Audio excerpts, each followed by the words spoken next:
দুঃখজনক বিষয় হলেও সত্য, আজকে কোরআনুল কারীমের মাহফিলে বাধা প্রদান করছে একদল মুনাফিক কুলাঙ্গার। কথা বলেন ঠিক কিনা? কোনো কুলাঙ্গার, কোনো নাস্তিক বেঈমানের বাধাকে আমরা ভয় করি না। কথা বলেন ঠিক কিনা? কোরআনুল কারীম যদি সকল অঙ্গন পরিচালনা হয়, আমার অর্থনৈতিক জীবন, সামাজিক জীবন, ব্যক্তিগত জীবন, রাষ্ট্রীয় পর্যায় পর্যন্ত যদি কোরআন দিয়ে পরিচালনা হয়, বলেন তো এর মধ্যে শান্তি আর সমৃদ্ধ আছে না নাই? তাহলে আপনারা কি চান যে আল্লাহর জমিনে আল্লাহর দিন কোরআন কায়েম হোক? আপনারা কি চান? কে কে চান? তো হাত তুলে আল্লাহকে দেখায় দেন। লিল্লাহি তাকবীর, লিল্লাহি তাকবীর।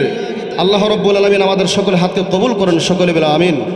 যদি কোনো কুলাঙ্গার, যদি কোনো নাস্তিক বেঈমান কোরআনুল কারীমের মাহফিলে বাধা প্রদান করে, আমরা তাদের সাথে যদি লড়তে হয়, আর লড়তে গিয়ে যদি আমাদের বুকের তাজা রক্ত দিয়েও যদি আমাদের মোকাবেলা করতে হয় সেই বাতিল শক্তির সাথে, আমরা তবুও ওই বাতিল শক্তির সাথে মোকাবেলা করব, তবুও আল্লাহর জমিনে আল্লাহর দিন কায়েম করেই সারব। কথা বলেন ঠিক কিনা? সম্মানিত হাজিরিন, ভূমিকায় সময় নষ্ট না করে আমরা কোরআন থেকে শিক্ষা নেব, তদ অনুযায়ী আমরা আমাদের জীবনের সকল অঙ্গনে কোরআন দিয়ে আমরা ফিট করব, সকল অঙ্গন পরিচালনা করব। কথা বলেন ঠিক কিনা? এই কোরআন দুনিয়াতে আল্লাহ পাক পাঠিয়ে দিয়েছেন এমনি এমনি মানুষের জীবনকে সুখী, সমৃদ্ধ, শান্তিময় করার জন্য আল্লাহ রাব্বুল আলামিন কোরআনুল কারীমকে নাজিল করে দিয়েছেন, বলি সুবহানাল্লাহ। এই কোরআনের বিরুদ্ধে অবস্থান করছে আজ থেকে ১৫০০ বছর পূর্বে থেকে এখনও চলছে, ইলা ইয়াউমিল কিয়ামা পর্যন্ত কোরআনুল কারীমের বিরুদ্ধে অবস্থানকারী বাংলার জমিনে নয়, সারা পৃথিবীতে আল্লাহ পাক পাঠিয়ে দিবেন, কিন্তু তারা কখনো সক্ষম হতে পারবে না। কথা বলেন ঠিক কিনা? আমরা তাদেরকে সক্ষম হতে দেব না। কথা বলেন ঠিক কিনা? যদি আমাদেরকে জিহাদ করতে হয়, বুকের তাজা রক্ত, জান যদি দিতে হয়, আমরা সেই সাহাবায়ে কেরামদের মতন আমরা স্ত্রীর দিকে তাকাবো না, সন্তানের দিকে না তাকিয়ে আল্লাহর জমিনে আল্লাহর দিন প্রতিষ্ঠা করতে গিয়ে যদি আমাদের জীবন দিতে হয়, আমরা জীবন দিতে রাজি। কথা বলেন ঠিক কিনা? قل لو كان البحر مدادا لكلمات ربي لنفد البحر قبل أن تنفد كلمات ربي ولو جئنا بمثله مددا। জোরে বলি আল্লাহু আকবার।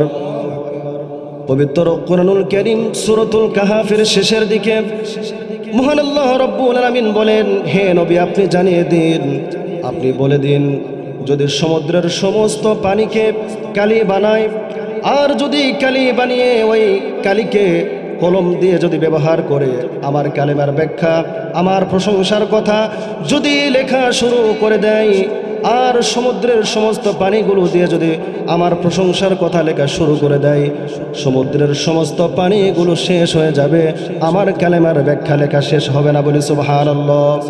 অনুরূপভাবে শুধু একটা নয়, আরেকটি সমুদ্রের পানি দিয়ে যদি আমার প্রশংসার জন্য যদি কলমের কালি বানিয়ে যদি আমার প্রশংসার কথা লেখা শুরু করে দেয়, ওই সমুদ্রের সমস্ত পানিগুলো শেষ হয়ে যাবে, নিঃশেষ হয়ে যাবে, আমার কালেমার ব্যাখ্যা লেখা শেষ হবে না। বলে সুবহানাল্লাহ। শুধু কি তাই? সূরাতুল কাহফে ওয়ালাউ জিনা বিমিসলিহি মাদাদা দুটি সমুদ্র উদাহরণ দিয়েছেন, কিন্তু সূরাতুল লুকমানের মধ্যে আল্লাহ রাব্বুল আলামিন 7টি সমুদ্রের পানিকে উদাহরণ দিয়ে বলেছেন। আল্লাহ পাক বলেন, ওয়ালাউ আন্না মা ফিল আরদি মিন শাজারাতিন আকলামু ওয়াল বাহরু ইয়ামুদ্দুহু মিন বা'দিহি সাব'আতু আবহুরিম মা নাফিদাত কালিমাতুল্লাহি ইন্নাল্লাহা আজিজুন হাকীম। জোরে বলি আল্লাহু আকবার। এখানে আল্লাহ রাব্বুল আলামিন বলেন, এই ভূখণ্ডে আমি 7টি সমুদ্র দিয়েছি, 7 সমুদ্রের সমস্ত পানিকে যদি কলমের কালি বানাও, আর যত বৃক্ষ দিয়েছি সমস্ত বৃক্ষকে কলম বানিয়ে যদি আমার কালেমার ব্যাখ্যা, আমার কোরআনুল কারীমের ব্যাখ্যা লেখা শুরু করে দেওয়া হয়, যদি পৃথিবীর মানুষেরা শুরু করে দেয়, 7 সমুদ্রের সমস্ত পানিগুলো শেষ হয়ে যাবে, আমার কালেমার ব্যাখ্যা লেখা শেষ হবে না। বলি সুবহানাল্লাহ। তাহলে আল্লাহ পাক বলেন, 7 সমুদ্রের সমস্ত পানিকে কালি বানিয়ে আমার প্রশংসার কথা লেখা শুরু করলে 7 সমুদ্রের সমস্ত পানিগুলো নিঃশেষ হয়ে যাবে, শেষ হয়ে যাবে, আমার কালেমার ব্যাখ্যা লেখা শেষ হবে না। বলি সুবহানাল্লাহ। এই জন্য সে আল্লাহ পাককে সন্তুষ্ট করার জন্য আবারও বলছি আলহামদুলিল্লাহ। শুকর আদায় যদি না করি, নিয়ামতের শুকর যদি আদায় না করি, আল্লাহ পাক আমাদের কাছ থেকে আমরা যে নিয়ামতগুলো উপভোগ করছি, এই নিয়ামতটাকে আল্লাহ পাক ছিনিয়ে নেবেন। আমরা কি চাই, আপনারা কি চান যে আমার নিয়ামতটাকে আল্লাহ ছিনিয়ে নেন? কেউ চায় না, কিন্তু শুকর আদায় যে করি না। এজন্যে প্রত্যেকটা অবস্থায় মানে মাঠে ঘাটে যেখানে সেখানে আমরা অপমানিত, লাঞ্ছিত, নিষ্পেষিত, নিপীড়িত, কথা বলেন ঠিক কিনা? এর কারণ হলো আল্লাহ পাক যে নিয়ামত আমাদেরকে দান করেছেন, নিয়ামতের শুকর আমরা কিন্তু যথাযথ আদায় করি না। গত বছর যদি মাঠে যদি বিঘাতে 20 মণ ধান পেয়েছি, এবছর 1 মণ কম হলেই কিন্তু না শুকরিয়া শুরু করি, কথা বলেন ঠিক কিনা? এজন্য আমরা যে অবস্থায় আমরা উপনীত হই না কেন এবং যতটুকুই আমরা আল্লাহ পাকের পক্ষ থেকে নিয়ামত পাই না কেন, সর্ব অবস্থায় আমরা কি শুকর আদায় করতে পারবো? মুখে কি বলতে পারবো আলহামদুলিল্লাহ? মুসলমানের কাজই হলো যে অবস্থায় থাকে না কেন ওই অবস্থাতেই আমাকে বলতে হবে আলহামদুলিল্লাহ। কোনো বিপদ এসেছে ইন্না লিল্লাহ, পারবেন তো ইনশাল্লাহ? পারতে হবে, কারণ আমরা মুসলমান, কথা বলেন ঠিক কিনা? আমরা কি? তবে আমরা মুসলমান হলেও পরীক্ষা করে দেখতে হবে। যেমন গায়ে জ্বর আসলে টেস্ট করে দেখতে হয় জ্বর কত পরিমাণ আছে।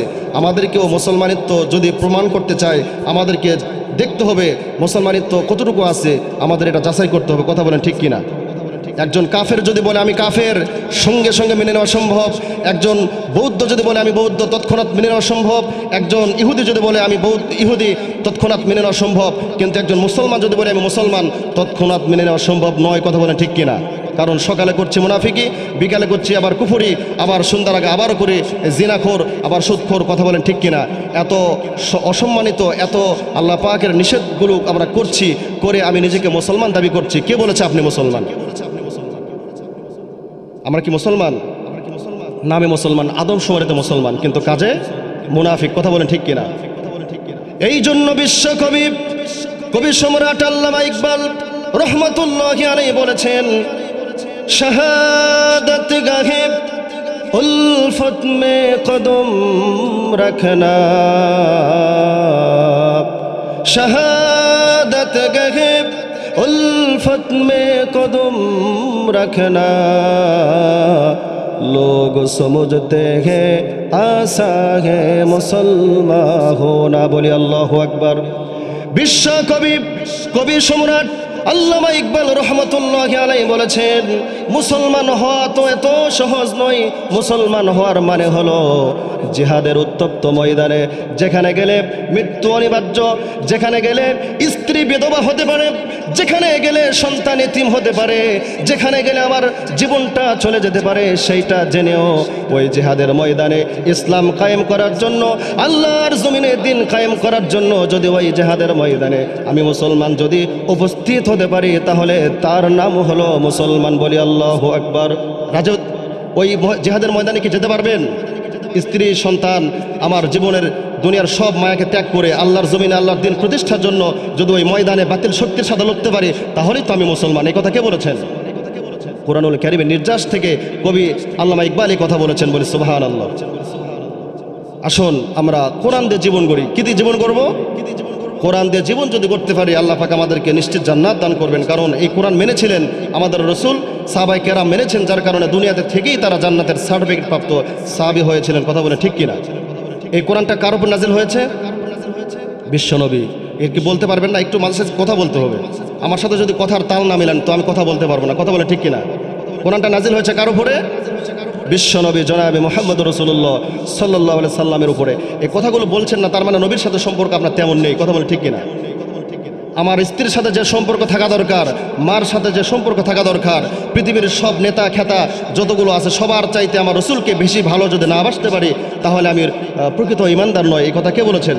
নবীজি নিজেই বলেছেন, লা ইউমিনু আহাদুকুম হাত্তা আকুনা আহাব্বা ইলাইহি মিন ওয়ালিদিহি ওয়া ওয়ালাদিহি ওয়ান নাসি আজমাইন।